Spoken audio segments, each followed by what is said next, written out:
This week's episode of I Was a Teenage Film Snob is not brought to you by Brian Adams.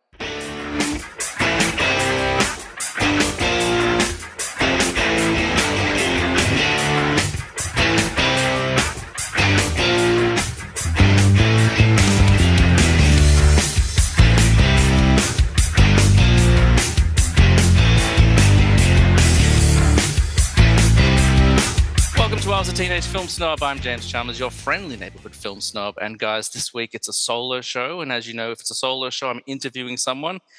And I am not selling it short. When I say this might be the biggest guest we've ever had on the show.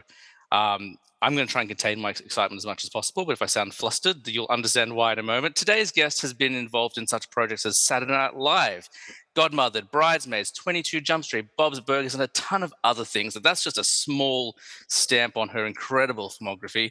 On top of being a comedian, an actor, and a writer, she's just released her feature debut. It came out in the last week or so. The movie is called Summer of '69. I am joined by the incredible director, Jillian Bell. Welcome to the show, Jillian. Hello, I'm so excited to be here with you, James. Thanks for having me on. Thank you for doing this. It's a very big deal. If you hear that little waver in my voice, that is not on purpose. Been very excited to chat with you. And congratulations on your wonderful movie.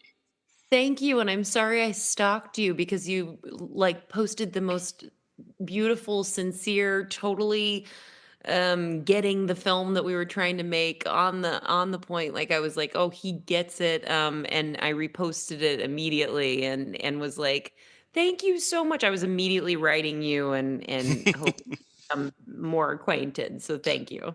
That's not a problem at all. It's funny. I watched it, I guess, in the kind of the late afternoon here in Australia. So you guys would have all been asleep, presumably.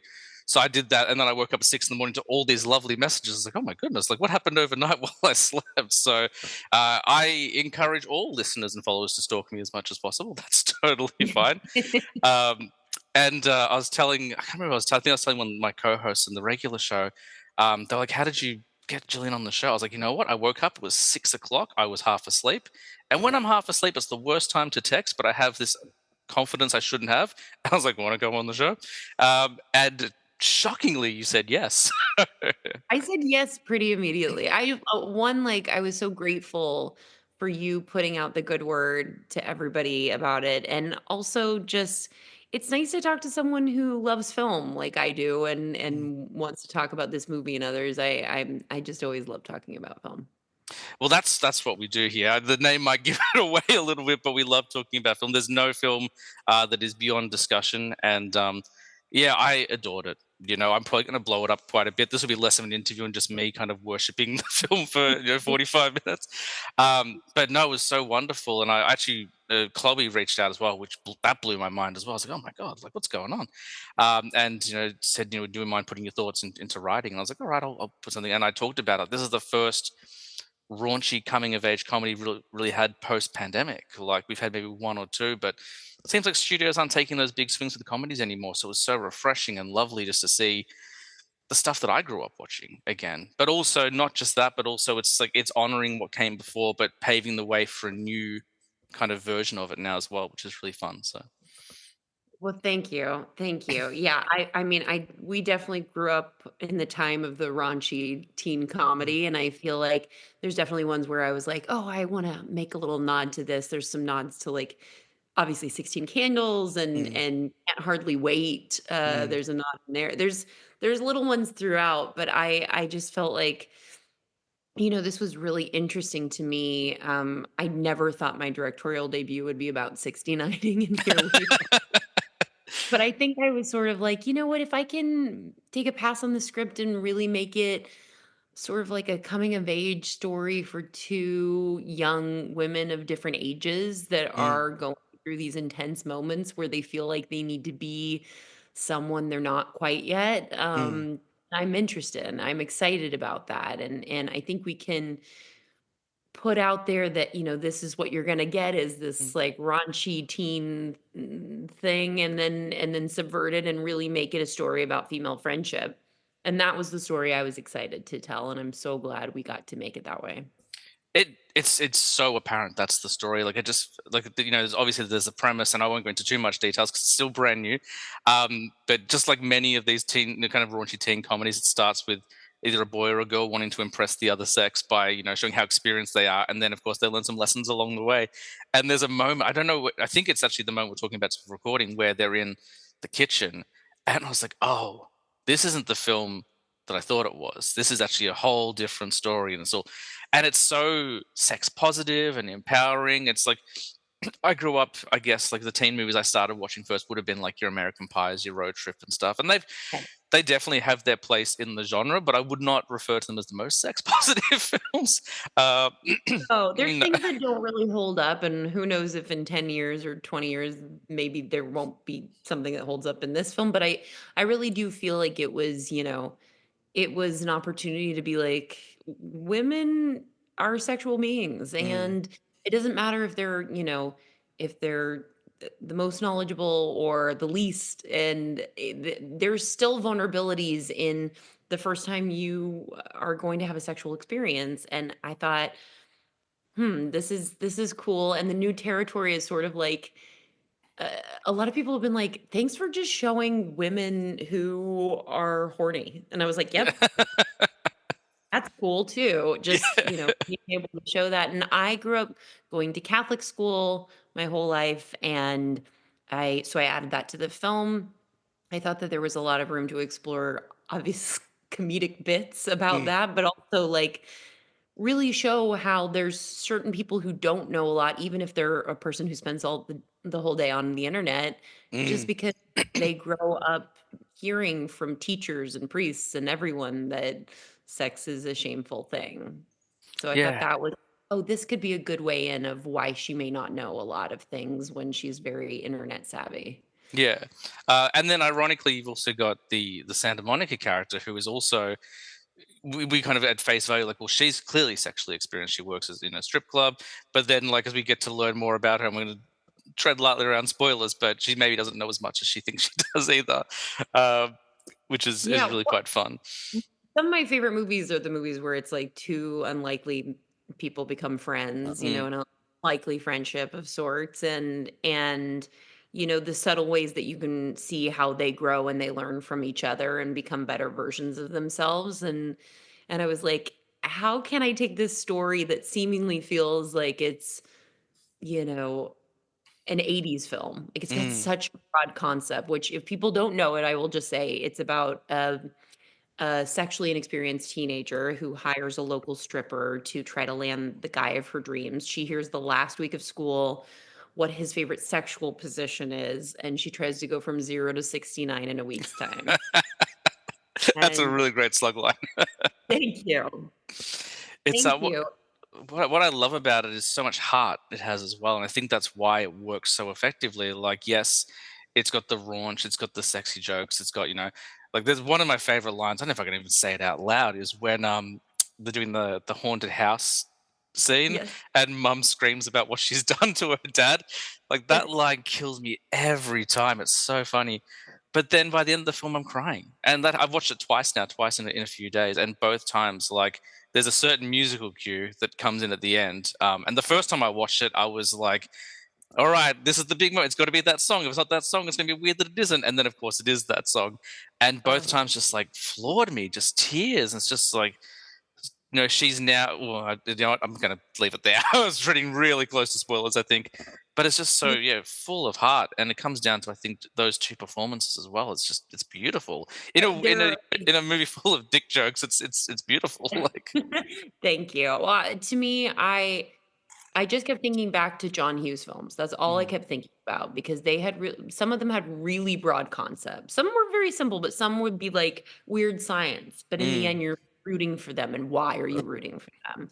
It's because they're relatable and there's heart there and there's a friendship. And so I just kept thinking, if we can have some of that nostalgic quality, if we can have a lot of comedy, but then a ton of heart and maybe surprise people of what they may be tuning in for one reason and then leave being like, "Oh, that's way different than I thought it would be." That would be my goal. That was my mm. goal for when we were going into this. And And I just love a John Hughes movie. I Mm, mean, whenever I watch Planes, Trains, and Automobiles, yeah. that ending kills me, Mm, and that music, that needle drop of "Every Time You Go Away" mm, by Paul Young, I cry every time, mm, and I just felt like this movie, I was like, I want it to be like, here are our heroes, and I wanna feel a sense of them winning, and, mm. everything will make more sense when people see it, but, I feel like we got an amazing final song in there. Yeah. Oh, again, as I said, I could see it coming, and that's not to say it was predictable. But having watched these films before, I'm like, we've been building to this whole movie. It better be this song. But even though I, kind of had the suspicion it was coming, it hit right in the gut, right in the heart, and I was just like, yep, it's what I wanted. I knew it was coming, and I'm still just crying all over the place, and that's wonderful. I'm Um, so glad. I really do feel like I was talking to someone the other day about how, people are like, there's not as many comedies in theaters. And I'm like, I think it's because like horror is doing so mm, well theaters and on streaming services. And feel like people are watching it because they're like, well, at least this is scarier than what's happening in my real life. yeah, yeah, And in a way, what we actually need is more comedy, hundred because percent. comedy makes you get together and laugh over things and feel silly and feel hopeful again and joyful. And so I really missed that and was like, I love horror as well. I'm definitely writing something that is a horror film, but Oh my god, I that's awesome. that's in there somewhere. But I do feel like since, even in the last few years, like, people just need to laugh more, Hmm. and I'm so excited to work on a comedy that could have, a lot of fun and, it'd be a little kitschy, but then at times really have a lot of heart, because I think that's what I need right now out of a film. Was there ever discussion? Because I think that my only disappointment, and has nothing to do with the film, is the fact that I had to watch it at home. I feel like a theatrical experience would have been so much fun, and yeah, that really kind of communal, sharing of laughter and joy with an audience. Was there ever a discussion about releasing it theatrically, or was it always going to be a streaming movie? American High, who's the production company, has a deal with Hulu, and so Yep. all of their movies go onto the Hulu platform, and so there was no discussion of it going to theaters, but I will say we were really lucky. We got into South by Southwest and we Yep. got to premiere there with like 1,100 people in the theater. And that was the first time I saw the movie with more than 6 people. So it was like I was hearing where the jokes were hitting for the Mm, first time and some of the twists that are in there that people weren't expecting. You could hear them be like, oh, and the ahs and everything. And I was just like, oh man, now I really wish we had more of those theatrical experiences. So mm, we actually worked really hard. Chloe did worked really hard to get us a premiere in LA where we could have like friends and family and some of the crew come nice. out to see their beautiful work. And it's just a blast watching it with a group of people. And I will say, I'm gonna try to push for people to like do a communal screening somewhere. It like wherever you are, get a group of people together to watch it on June 9th. Because I'm like, well, 6/9, it's coming up. We gotta have something. So I think that could be really fun. Yeah, definitely. I've converted my garage into a cinema. That's kind of Oh, that's been my little project. I would normally record in there, but as I said, I've got my 4.5-year-old out there today, and I yeah. watched it in the theater. The first time I watched it on my laptop like an absolute dweeb, and then last night I put it in the theater, and it just even by myself it was just so much more impactful watching it. And I do try to do like little screenings at my house, so you can guarantee this one will be on on repeat for a little while. I think I've been telling everyone about it. So Oh, I'm so glad. Thank you so much for the support. And like I said, it just feels so exciting when you talk to someone and they really get what you were going for. This could have easily been something where it's like, here's a teen movie and it comes out and it kind of goes away. And for all of us that worked on it, we all put our heart and souls and DNA into it. And I really feel like, when I came on as the director, it was really important to me that everyone felt really safe and could mm, have a sense of play and be there, trying out weird stuff. And like that line that you said of what happens in the haunted house scene Yeah. that the mom screams out, that was her final line, her final take, and she, improvised that, and I was like, "Well, it's going," Wow. and the entire cast and crew burst out in laughter, so, um, I feel the more that you allow space for people to feel like they can't lose, Mm, the better it is, and the more I've worked with some directors in the past who look at other people coming in, whether it be like a prop person or the head of costumes or an actor come in and give a suggestion because they're so excited about the material and mm, excited to add something to it. And they look at it as, oh, you don't think I'm doing my job well, mm. and I like that is when the movie starts to fall apart. So you can have a very clear vision as a director, but then if you're not open to the magic of what comes when other people get involved and have, ideas or improvise something special, then you're going to miss out on some of the best parts that could be in the movie. 100%. I remember when I first really got into film as a teenager, I saw Clerks, and Kevin Smith kind of became this kind of god to me. And then I remember, and still is, like, still love Kevin Smith. And I remember listening to interviews, and he's like, "Oh, I don't allow improv on my sets. The word is the word is Right. bond." And then, like at a certain point in his career, he switched, and he's like, "Oh, it's so much easier now." Like he's because when he made Dogma, he was like, "What? I'm going to tell Chris Rock not to improvise?" Like, Right. Yeah. um, so I love that you're so open to collaboration. Um, your cast is brilliant. You've got Ah, Chloe Fineman, who I think most people discovered on SNL a few years ago, and like just maybe one of the funniest, not just women, but one of the funniest people in show business today. So funny. Charlie Day in a role I've never seen him do before. Paula Pell, who, by the way, like I have to like slide in my geek card here. I didn't know about Paula Pell until a few years ago because we didn't get Saturday okay. Night Live a lot in Australia. So my discovery Yeah. of her was Girls Five Ever, and I was like, who is this genius, and where's she been hiding? Uh, Ugh. so you've Isn't got she this brilliant? Comedic gold. so funny, so Yeah. funny. So you've got this incredible cast. I was wondering, given that you've been, in the industry for, a little while now, like kind of 15 years or so, was this a matter of, hey, I can just call up some friends and get them involved? Or was it quite a rigorous casting process like other films? It wasn't as bad there, like, when I first met with Hulu, one of the first things I said was, "Look, I've worked with a lot of amazing people in different comedies throughout the years. I think there's phone calls that I could make and hopefully they'll pick up. I promise you I will get you some awesome people.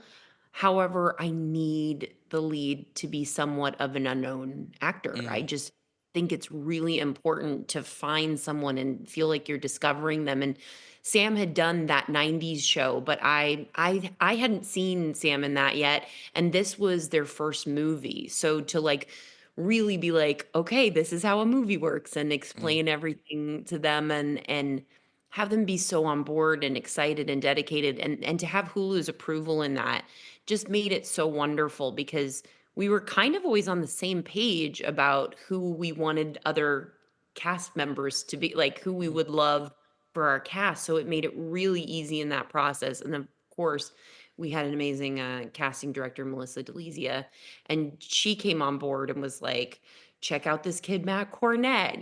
She mm, was looking everyone that that wasn't like a personal friend of mine that I could just call. Like Charlie Day was in the first thing I've ever directed, which was a music video. That's all I've directed before this, and he came and played a part in it. And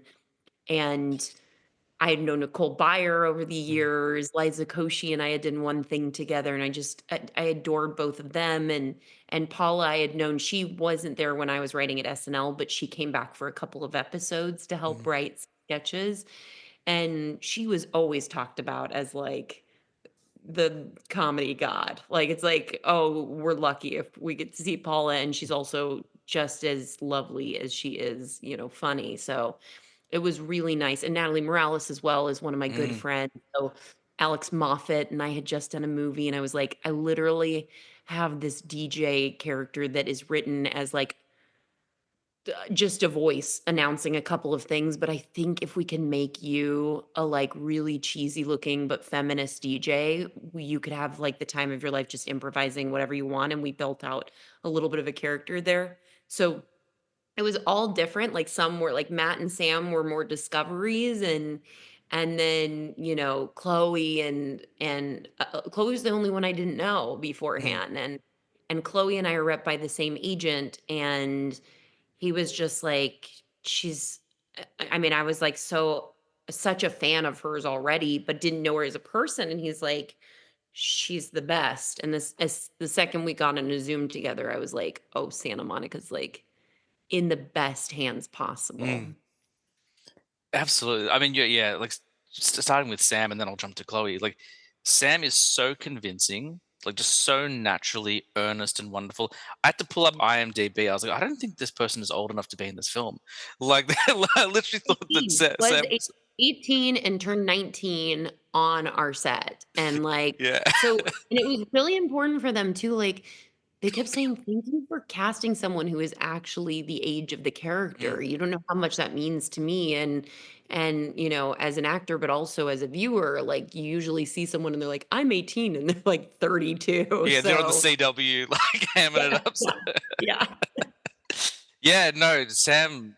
I was like, that is a teenager. Like that person is a teenager, and they might not be old enough to be saying some of the things they're saying, but Yeah. just so wonderful, and just they bring this real like bravery and strength to the role. Like it's meant to be, Abby's meant to be a bit of a dork and a little bit inexperienced, but there's such power, and there's this great moment. And again, I won't spoil the line, but there's a climactic moment between Abby and Santa Monica where they go off and do different things. I'm really being careful with spoilers.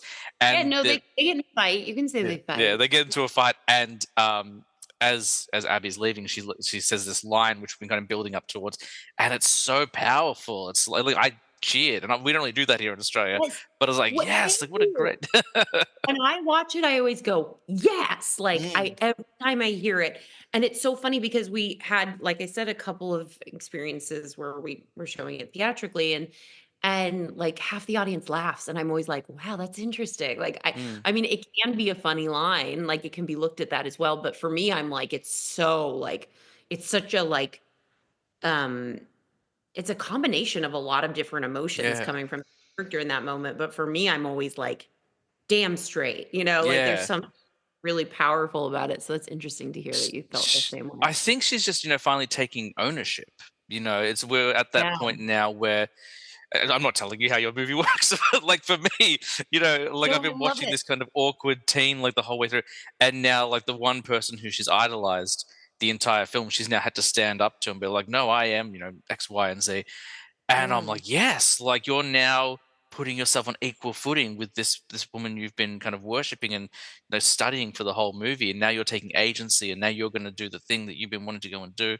And it's a really powerful moment. Like it is funny. Like I do chuckle as well, but it's so Yeah. powerful and affirming, and I think it means so much more because Sam is age appropriate. Like if I had a scene, It is. Yeah, yeah. it means so much more, and also Sam is like I've said this about them a million times now, but, like, Sam reminds me of, like, David Bowie, like, I'm like, "I'm ready to be on the planet at the same time you're here," like, you are at the time, 18, I was like, "You're 18, and I also think you're gonna be the same woman when you're 80," like, you're gonna be the same person when you're 80, and I'm just but you're also like, you're wise beyond your years, but you're still excited that you're a kid.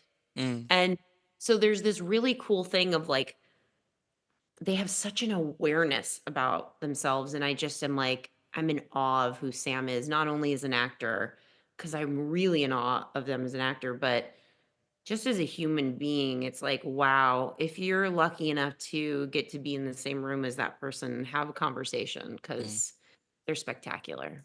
I have been speaking with Sam's mum. Sam's mum reached out to me after the review and was like, Really? "You should talk to Sam." And I'm like, "Oh, I'll try. I'm talking to Jillian, so I'll try to Yeah. talk to Sam." But I thought it was so sweet. Like she's just so proud of Sam, and like was very appreciative. So, As um, you should be. I mean, I would be a proud mama if I yeah, was Sam's, mom. yeah.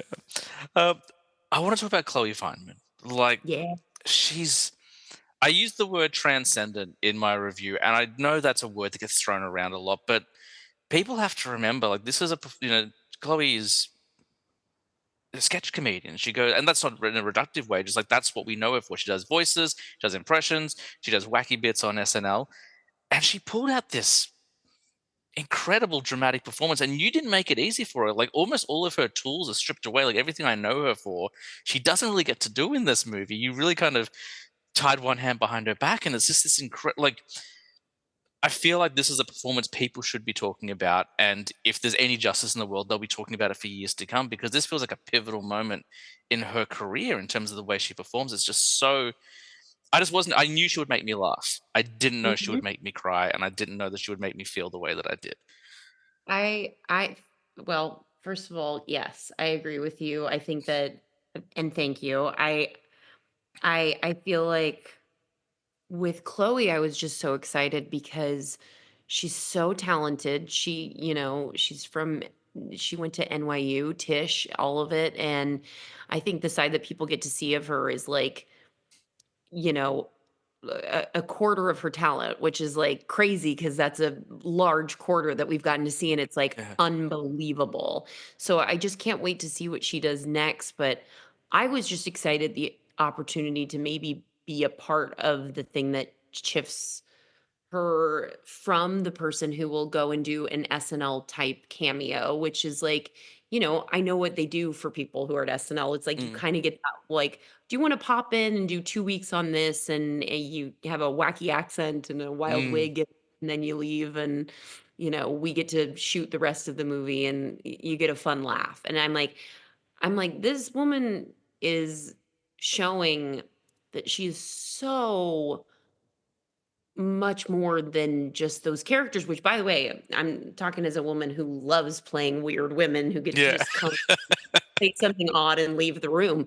But like, I just was like, I'm so excited to be there to witness her show this beautiful arc that she has is in this character. I just knew, it's fun because for me it was like Sam's first movie, Chloe's first lead, and then my directorial debut. Mm, So we sat together in a room and we're just like, we got each other's backs. We have yeah. to. And like, let's push ourselves and do the best we can.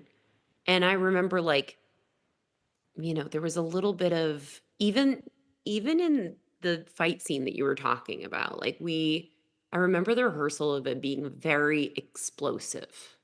It Okay. was, I think they were just ready to get these emotions out, Mm, and they were yelling, they were crying, and it was beautiful. I mean, getting to be there as the director and watch it, I'm like, guys, this is stunning. mm, And you've known each other a week. yeah.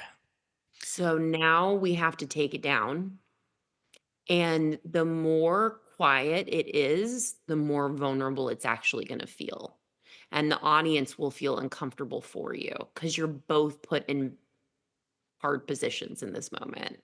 And it really felt like doing that and watching them like navigate while they're so uncomfortable in that scene. I was like, oh, it's such an honor to get to watch this.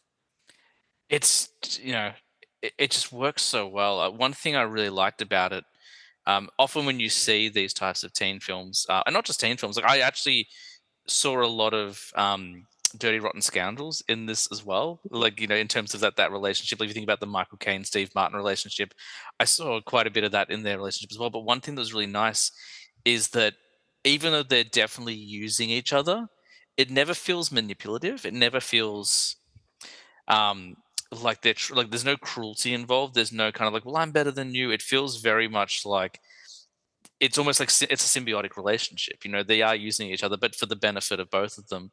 Um, and I Yeah. really love that. And I love that it's a film where it would be so easy, I feel, to just pit them against each other. Like I think that in most comedies, especially these types, it's like, well, we'll pit the two women, they'll fight. Let's just pit them against each other.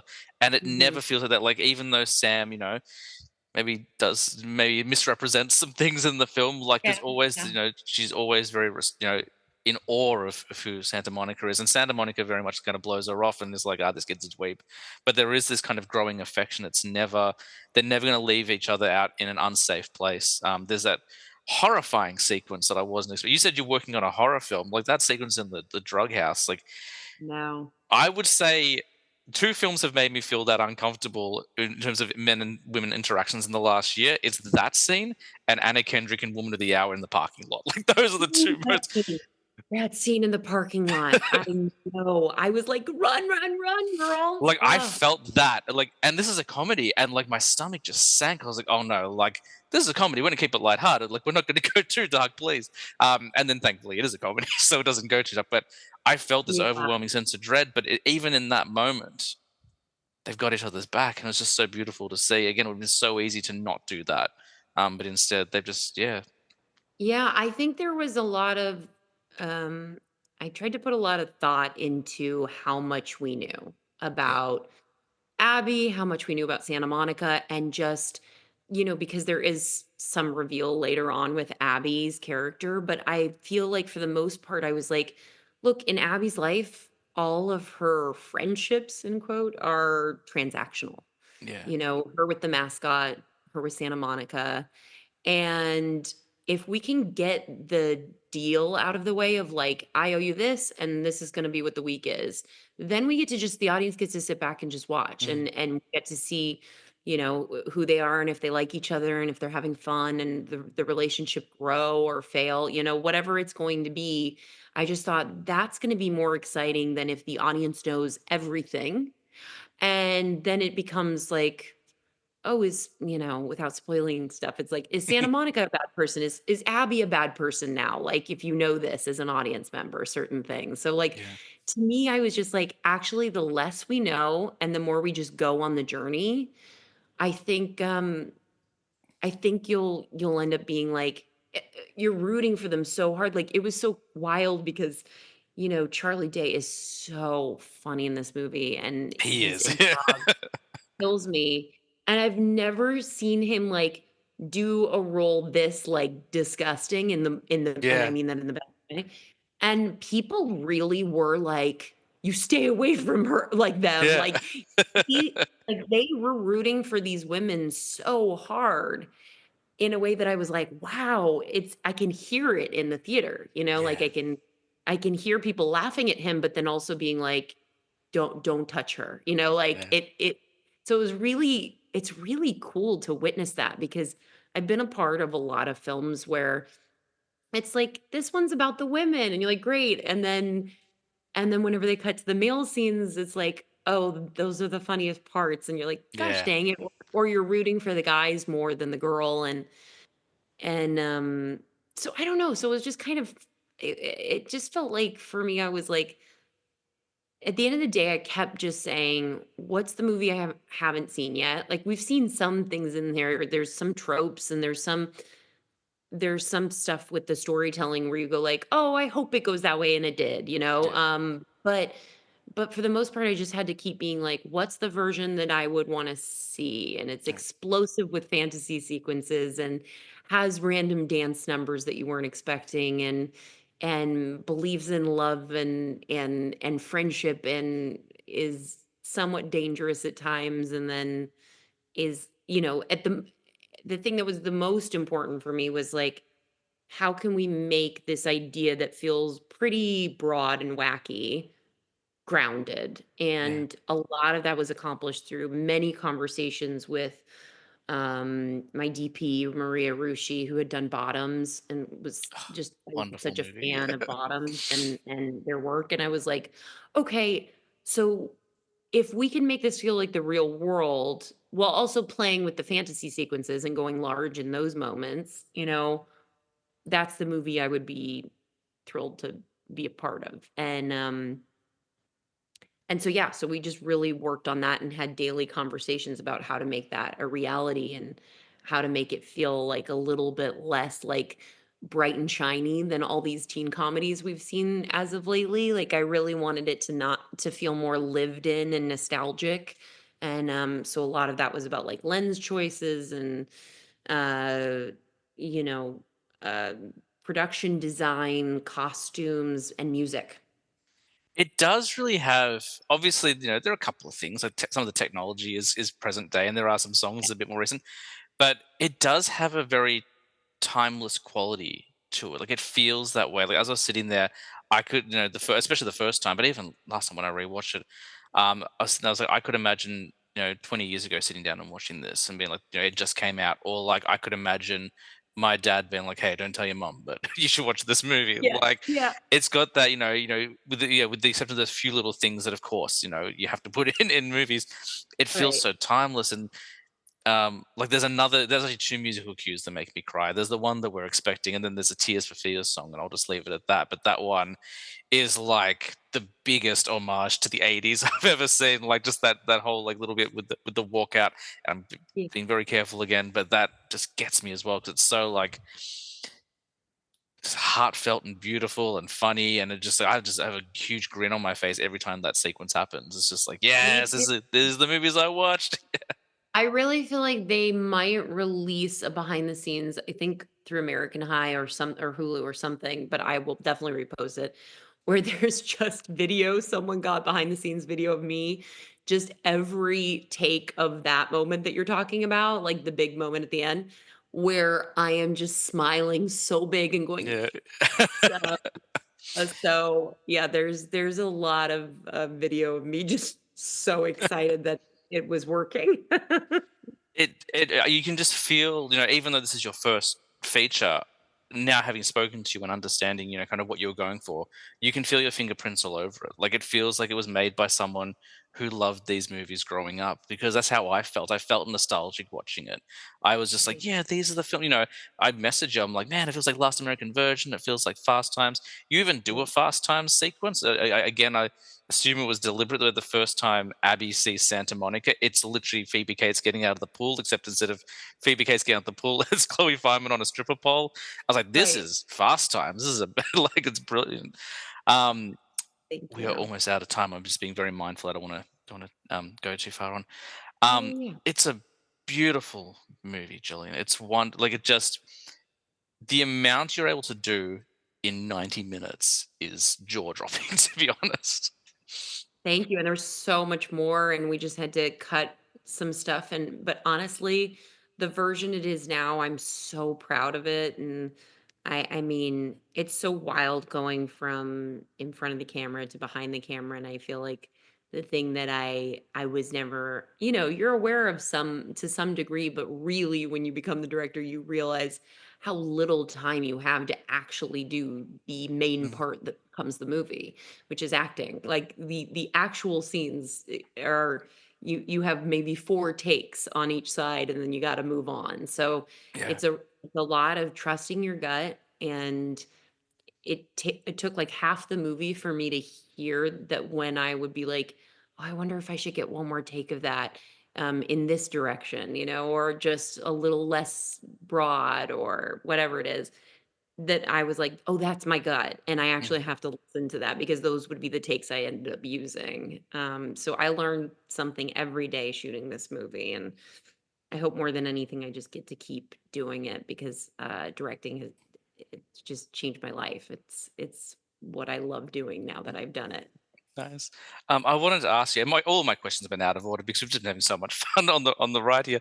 Um, but before we go, I did want to ask, in terms of directing, was that always part of the plan? You've been in front of the screen, you've been entertaining us for years now. Was the goal always to get behind the camera and shoot, or is that more of a recent thing? How did that come about?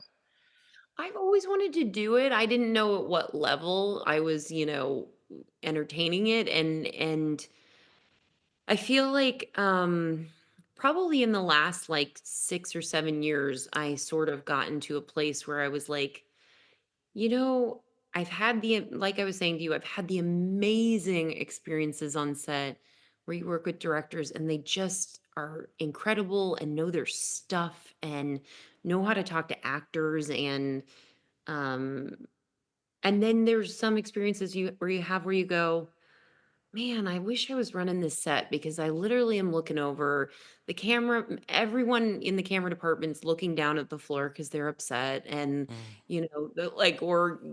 that actress is only pissed because she wanted to do one more take in this and you could have gotten it. Like, they're just things that I'm like, I feel like you're not always gonna have the right answers, you're not always gonna be able to do the right thing, but I do feel like if you come from a place of treating everybody on the crew with a lot of respect, and you're able to look at your actors and they know that you've been in the position that they are now, which is a very vulnerable position acting, you know? You don't know if, like, someone's going through a divorce or they got in a huge fight with their sister the day before and now they're having to come and pretend it's the best day of their life in front of a Mm, camera and 150 people on a cruise. So like I think that the more I grew up in this industry, the more I wanted to just say like I wanted to be able to tell the stories that I've had inside me forever. Like I haven't even gotten to do one where it's completely written by me, but I feel um hopefully that's the thing that's next. yeah. I love creating different worlds and I have so many that I've been wanting to do and I've been lucky that I've gotten a lot of acting projects, but they kind of were the thing that I was like, I really want to shift into the writing and directing more. And now that I've gotten to do summer, and thank goodness we got some good reviews and all the things, I'm hoping that that shifts things for me and I'll be able to do more of what I now really love. I did want to ask, how has the reception been? Because clearly I'm a fan, but you said you had some really positive reviews. How has that reception been, kind of from your peers and just overall? It's been amazing. It's been so wonderful. I think, like I said, teen sex comedy, people usually go, "Oh yeah, okay, cute. Let's like check it out." And I think that the biggest compliment is people have watched it and been like, "Oh my god, it's your voice. Like I can hear it Mm, in these characters." And I'm like, "Oh, that makes me happy." Like, mm, I went through Groundlings in Los Angeles, and that's where they taught you how to write for your voice. mm. And so it's been a long process starting at 18 and now being 41 and trying to convey what I have in here out there and see if people even like it. And we've been getting really wonderful reviews, and we have so far we're at 95% on Rotten Tomatoes, which is Nice. really exciting, and so yeah, so I it j and so many people came out to the LA screening or have been promoting it who have no part of it. And it just speaks to how wonderful this industry can be at times. Sometimes it's so scary and daunting. And then other times you realize you really do have a community with all your fellow actors and directors and writers. And it's so cool to see people come and just be very supportive during this time. Fantastic. That's awesome. I'm glad. I'm so glad people are digging it. Like, I have a bit of a notoriety within my community because I love everything. I just got to a point in my life where I'm like, why am I hating on movies? I'm supposed to love these things. Like, my new goal is to find something positive in everything. So I do a bit of a notoriety for maybe recommending things that aren't always so good. I mean, I went and saw Madam Web opening night in theaters. I was like, it's great, everyone. And people were like, no, James, it's not. So people don't always take my recommendations seriously. But I'm so glad to see that everyone's really enjoying the flick. It really touched me. It's such a important and meaningful film. It's been a while since I think I've sat in a movie and had it speak directly to me. Like, I identify with Sam. I was Sam. Not sorry, Sam. Abby. Getting the two confused now. No, but I was happy too. I definitely was a late bloomer Mm. and was scared to be missing out on something that I think could change my whole life. And so I'm with you. I'm with you. I was definitely an Abby too. But then I would also say I really identify with Santa Monica. Like, I didn't go to my high school reunion. I was like, what have I done? Like, do you know what I mean? I got fat. That's about all that happened in the last 20 years. They don't need to say that. So maybe 30. Mm. Um, Congratulations, Jillian. Like, it's so wonderful. And thank you so much. I don't know if you realize the kindness you've done for me today. It's been so lovely speaking with you. Oh Um, gosh, so cool to talk with you too. I this was absolutely lovely and kicking off my weekend. It's because it's a Friday here. uh nice. in a great direction. So thank you. Excellent. I mean, I could have talked to you for hours, but I respect I respect your weekend too much to do that to you. Before we get out of here, where can everyone find you online? Where can they find Summer of '69? You can find me on Instagram at Jillian Bell, and Guys, go ladies, everyone go check out Summer 69 on Hulu. It's out right now. It's streaming. And you know what, you guys? Kingsman is beating us right now. So you need to help us. You need to What? watch the film. I I like know. Kingsman, but that's a 10-year-old film. Like Kingsman's, I know, that's why I'm saying, I'm like, I love it too. And this is a new film, and we need to encourage watching new, weird films by new filmmakers, especially ladies. We need more female filmmakers. If not for me, for other ladies. Please watch. 100%. Absolutely. Like there's room for everyone. Go, like you won't be disappointed. It's so wonderful. If you like dirty films, it's dirty. If you like films that make you cry, you're gonna cry. Um, Thank you so much, Jillian. This has been an absolute honor. Thank you everyone for listening. Hopefully you enjoyed that. And we will be back next week with some more movie fun. As I say every week on the show, guys, I was a teenage film snob, but I'm trying to be better. We'll see you next week.